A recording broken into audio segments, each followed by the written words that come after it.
आज हम लोग पढ़ेंगे इंट्रोडक्शन टू हेमेटोलॉजी। ठीक, तो what is haematology? Haematology basically ये डिराइव हुआ है दो ग्रीक वर्ड से। It is derive from two Greek words, haem and logos. Haem means होता है blood and logos means study. It means simply अगर हम डिफाइन करें हेमेटोलॉजी को तो हम क्या बोलेंगे? The study of blood, the study of blood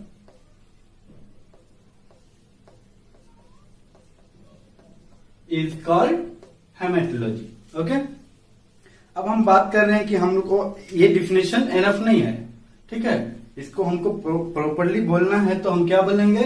haematology is the branch of medical science which deals with the study of the cause, diagnosis, treatment, prevention of disease related to blood. ठीक है, इसको simply हम समझें तो क्या कह रहे हैं हम कि ब्लड से रिलेटेड, ठीक है, कोई भी बीमारी हो उसका कॉज जानना हो, उसका डायग्नोसिस करना हो, ट्रीटमेंट, प्रिवेंशन उस डिजीज का करना हो तो हम लोग क्या करेंगे? हेमेटोलॉजी में उस चीज को स्टडी करेंगे। ठीक है, अब हम डिफाइन करते हैं ब्लड को, क्योंकि हमने बोला कि हेमेटोलॉजी मीन्स होता है blood, study of blood is called haematology. तो अब ब्लड क्या है? What is blood? हम लोग जानते हैं ब्लड क्या है। ठीक है, अब हमको इसको अच्छा से डिफाइन करना है तो क्या बोलेंगे? It is a specialised fluid connective tissue. ठीक है, ये कनेक्टिव टिश्यू है। ठीक है, which circulates in a close system of blood vessels, जो ब्लड वेसल्स के अंदर, ठीक है, सर्कुलेट करता है। हमारा ब्लड वेसल्स क्या है? आर्टरीज है, वेन्स है, कैपिलरीज है, स्मॉलर आर्टरीज, लार्जर वेन्स, सारे हैं, वेना कावा जितने हैं सब, ये these are the blood vessels. Okay, अब हम बात करते हैं कि ये जो मेरे बॉडी का जो है, इसका अगर हम बात करें कुछ प्रॉपर्टीज ब्लड के बारे में। ठीक है, तो ब्लड क्या करता है? कॉन्स्टिट्यूट करता है अबाउट 9% ऑफ बॉडी वेट। एक हेल्दी पर्सन का जो बॉडी वेट का 9% ब्लड होता है। ठीक है, टोटल बॉडी वेट का। इसके बाद बोलते हैं ब्लड में क्या है? दो मेजर कंपोनेंट है। What are the major components? These are the cellular elements और सेलुलर कंपोनेंट या फॉर्म एलिमेंट्स भी हम इसको बोलते हैं। दूसरा क्या है? Fluid component. ठीक है, तो सेलुलर एलिमेंट जो है मेरा क्या क्या है और ये कितना कॉन्स्टिट्यूट करता है टोटल ब्लड का? तो ये सेलुलर एलिमेंट्स मेरा है 45% होता है टोटल ब्लड का। कितना होता है?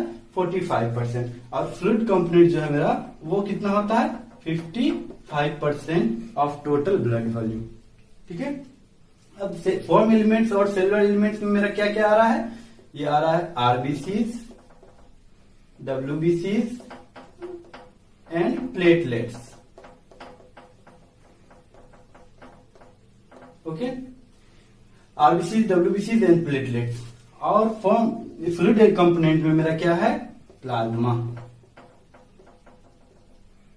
ठीक है, तो अब हम बात करते हैं कि ये जो मेरा है आरबीसी, ये क्या करता है? इस 45 का अकेले ये कॉन्स्टिट्यूट करता है 44%। और ये डब्ल्यूबीसी एंड प्लेटलेट दोनों मिला करके मेरा क्या कर रहा है? 1%। तो हम क्या बोलेंगे? 44% plus 1%, this is RBC, WBC and platelets. And plasma अकेले ये 55% करता है। हम इसको लेटर पढ़ेंगे, बाद में पढ़ेंगे, आरबीसी, डब्ल्यूबीसी एंड उसके मॉर्फोलॉजी भी पढ़ेंगे हम लोग। ठीक है, अब हम बात करते हैं कि ब्लड का पीएच क्या होता है। तो ब्लड का पीएच मेरा क्या है? ये स्लाइटली अल्कलाइन है, 7.35 से लेकर के 7.45 तक। इसका स्पेसिफिक ग्रेविटी क्या है? तो इसका स्पेसिफिक ग्रेविटी 1.047 से लेकर के 1.067 है। स्पेसिफिक ग्रेविटी को हमको समझना है। स्पेसिफिक ग्रेविटी हम क्या बोल रहे हैं? किसी का भी हम कंपेरिजन टू वाटर कर रहे हैं, मतलब कि हम इसका डेंसिटी, ठीक है, और ऑस्मोटिक प्रेशर पे बात करते हैं स्पेसिफिक ग्रेविटी को। ठीक है, और ये ब्लड कैसा है? तो साल्टी इन टेस्ट है। तो function of blood, function of blood में क्या क्या है? ये transportation of respiratory gases. Respiratory gases मेरा क्या क्या है? O2 and CO2। अब दूसरा हम बोल रहे हैं ट्रांसपोर्टेशन ऑफ न्यूट्रिएंट्स। मेरे सारे सेल को न्यूट्रिशन की जरूरत है। ठीक है, क्योंकि हमको भी जिंदा रहने के लिए खाने की जरूरत है, इस तरह से मेरे सारे सेल्स को जिंदा रहने के लिए न्यूट्रिशन की जरूरत है।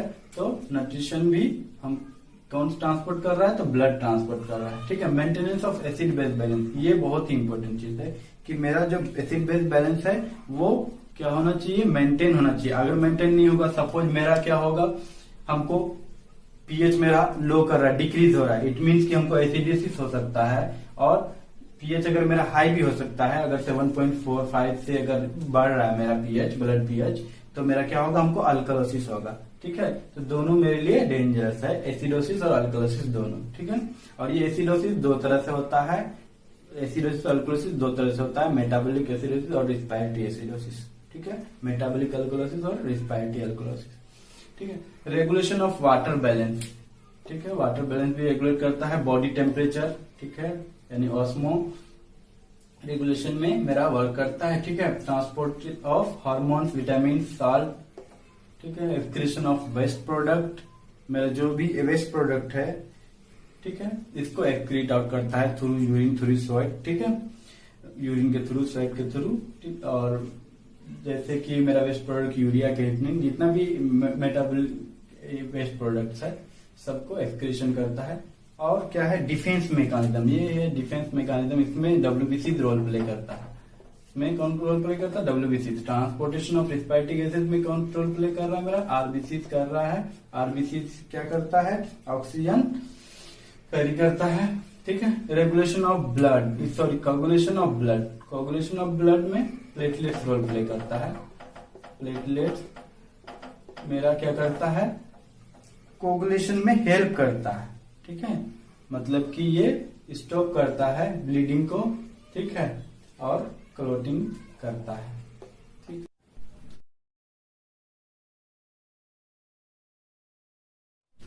अब ब्लड के जो कंपोनेंट्स है, डिफरेंट कंपोनेंट्स को हमने ब्रीफली यहाँ पे डिस्क्राइब किया है। ठीक है, अभी आपको पहले बताया कि सेलुलर एलिमेंट्स है और दो ही मेजर कंपोनेंट्स है मेरा, सेलुलर एलिमेंट और फ्लूइड कंपोनेंट। ठीक है, सेलुलर एलिमेंट में मेरा क्या क्या है, आरबीसी, डब्ल्यूबीसी एंड प्लेटलेट्स। ठीक है, और ये जो सेलुलर एलिमेंट्स है, ये कंस्टिट्यूट करता है 45% टोटल ब्लड वॉल्यूम का। इसका टोटल ब्लड वॉल्यूम का कितना, मेरा 45% कंस्टिट्यूट करता है। ठीक है, और जो मेरा फ्लूइड एलिमेंट्स है, ये प्लाज्मा है, this constitute about 55% total blood volume का एक हेल्दी पर्सन में। ठीक है, अब हम बात करते हैं आरबीसी, डब्ल्यूबीसी, प्लेटलेट्स में। डब्ल्यूबीसी जो होता है वो क्लासिफाई होता है दो तरह से, हम इसको क्लासिफाई करते हैं, ग्रेन्युलोसाइट और एग्रेन्युलोसाइट। और एग्रेन्युलोसाइट कब बोलेंगे, जब ग्रेन्यूल्स अब्सेंट होगा साइटोप्लाज्म में, उसको एग्रेन्युलोसाइट बोलेंगे। ठीक है, अब ग्रेन्युलोसाइट का क्या क्या है, तो मेरा 3 सेल उसके अंदर आता है, neutrophils, इस्नोफिल्स and basophils. Neutrophils, इस्नोफिल्स and basophils. Neutrophils को हम लोग क्या बोलते हैं, इसको पॉलीमॉर्फ भी बोलते हैं। क्या बोलते हैं, पॉलीमॉर्फ, मतलब कि ये डिफरेंट मॉर्फोलॉजी वाला होता है। This is also called polymorph. Eosinophil को हम लोग क्या बोलते हैं, एसिडोफिल भी बोलते हैं। क्या बोलते हैं, एसिडोफिल। ठीक है, और बेसोफिल। ठीक है, ठीक है, इसको हम लोग फर्दर पढ़ेंगे, मास्ट सेल कब बोलते हैं। तो न्यूट्रोफिल्स में हम क्या बोल रहे हैं, न्यूट्रोफिल्स जो है, इसमें नंबर ऑफ, जो ये क्या है हमने शो किया, ये न्यूक्लियस है, this is nucleus. Nucleus is divided into lobe. ठीक है, तो इसको हम क्या बोलते हैं, लोब है। और ये जो छोटा छोटा ग्रेन्यूल्स है, ये जो पिंक कलर का है, ये ग्रेन्यूल्स है, ग्रेन्यूल्स, और ये भी ग्रेन्यूल्स है।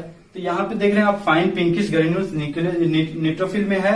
ठीक है, इसमें नंबर ऑफ लोब क्या होगा, 3 to 5 होगा जनरली, लेकिन कभी कभी 2 लोब वाला भी होता है, उसको बैंड फॉर्म और स्टेप फॉर्म बोलते हैं। और इस्नोफिल जनरली 2 लोब का होता है, ये जो हमने शो किया है, दिस इज लोब, ये 2 लोब का है। ठीक है, स्पेक्टिकल अरेंजमेंट होता है इस लोब का। और जो ग्रेन्यूल्स होता है वो कोर्सर होता है, और वो रेड और ब्राउन कलर का होता है।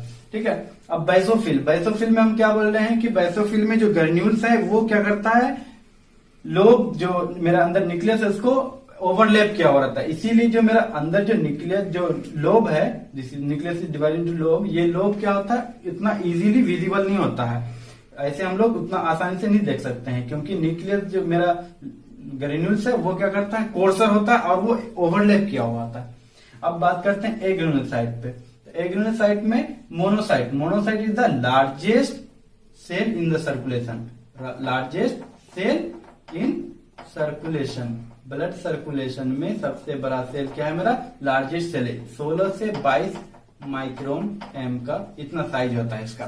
ठीक है, अब बोलते हैं लिम्फोसाइट। लिम्फोसाइट में क्या है, लार्ज लिम्फोसाइट और स्मॉल लिम्फोसाइट। लार्ज लिम्फोसाइट क्या होता है, साइज में बड़ा होता है, लेकिन इसका nucleus in comparison to small lymphocyte कम स्पेस ऑक्यूपाई करता है पूरे साइटोप्लाज्म को। यानी अगर स्मॉल लिम्फोसाइट मेरा क्या है, स्मॉल लिम्फोसाइट का जो न्यूक्लियस ऑक्यूपाई करता है 90% ऑक्यूपाई करता है पूरे साइटोप्लाज्म को। हम बात करते हैं अब प्लाज्मा पे। तो प्लाज्मा में क्या क्या कॉन्स्टिट्यूएंट्स है, what are the constituents of plasma? तो amino acid, protein, nutrients, gases, nitrogenous waste, ठीक है, इलेक्ट्रोलाइट्स, ठीक है। एमाइनो एसिड्स हम लोग जानते हैं, एमाइनो एसिड्स क्या क्या है मेरा, ठीक है, जो प्रोटीन सिंथेसिस में वर्क करता है। दूसरा प्रोटीन्स में जो मेजर पोर्शन वो क्या है, एल्बुमिन है, ग्लोबुलिन भी है, एंड देन फाइब्रिनोजन ये एक स्मॉल पोर्शन है, ठीक है। और उसके बाद न्यूट्रिएंट्स मेरा ग्लूकोज, ठीक है, इन द फॉर्म ग्लूकोज होता है। और उसके बाद गैसेस में मेरा O2, CO2, N2, ठीक है, O2, CO2, नाइट्रोजन, ठीक है, बहुत सब ETC बहुत सब है हम। और उसके बाद नाइट्रोजनस वेस्ट में अमोनिया, यूरिया, क्रिएटिनिन, ये सब नाइट्रोजनस वेस्ट है, ठीक है। Electrolyte sodium, potassium, chloride, calcium, magnesium, ETC, ये सब मेरा क्या होता है, प्लाज्मा के कॉन्स्टिट्यूएंट्स हैं। अब हम सीरम कब बोलेंगे, फ्लूइड कंपोनेंट में सीरम कब बोलेंगे, क्योंकि फ्लूइड कंपोनेंट में हमने आपको पहले सिर्फ प्लाज्मा बोला था, अब बोले यहाँ पे एक वर्ड है आइदर सीरम और प्लाज्मा। सीरम कब बोलेंगे, जब मेरा ब्लड हम कलेक्शन ले रहे हैं एक प्लेन वायल में जिसमें कोई एंटीकोगुलेंट एड नहीं है, तो वहां पे क्या होगा, ब्लड क्लॉट करेगा। अब सेंट्रीफ्यूज करेंगे तो सेंट्रीफ्यूज करने के बाद क्या होगा, जो मेरा लिक्विड पोर्शन है, जो सुपरनेटेंट होगा, वो क्या होगा, सीरम होगा, ठीक है। अगर हम किसी एंटीकोगुलेंट वायल में ब्लड कलेक्शन करते हैं, चाहे वो कोई भी एंटीकोगुलेंट हो, चाहे EDTA हो, सोडियम फ्लोराइड हो, हेपेरिन, कुछ भी एंटीकोगुलेंट्स हो, ट्राइसोडियम साइट्रेट, ये सब एंटीकोगुलेंट्स जब हम यूज करते हैं तो मेरा जो सुपरनेटेंट जो लिक्विड पोर्शन है वो क्या होगा, तब हम प्लाज्मा ऑब्टेन करेंगे, ठीक है। एक और इम्पोर्टेंट बात है कि प्लाज्मा में मेरा क्या है, प्लाज्मा में all the clotting factors are present in plasma, सारे क्लोटिंग फैक्टर्स प्रेजेंट है, क्लोटिंग फैक्टर्स प्रेजेंट है, ठीक है, present in plasma except calcium ion. Except क्या है मेरा, कैल्शियम आयन प्रेजेंट नहीं है, इसीलिए कैल्शियम एस्टिमेशन हम कभी भी प्लाज्मा से नहीं कर सकते, कैल्शियम आयन, ठीक है।